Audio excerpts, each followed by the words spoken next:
अल्लाह ताला रोज़े क़यामत हर एक को उसका पूरा पूरा बदला देगा, ख्वाह कम हो या ज़्यादा। इतने सख्त नताइज को सुनने के बाद कौन गुनाह के करीब जाता है। हक़ का मतलब अदल है और ये अल्लाह की सिफत है।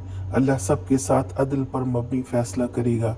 इंसान के अंदर अच्छाई या बुराई का मीज़ान मौजूद है।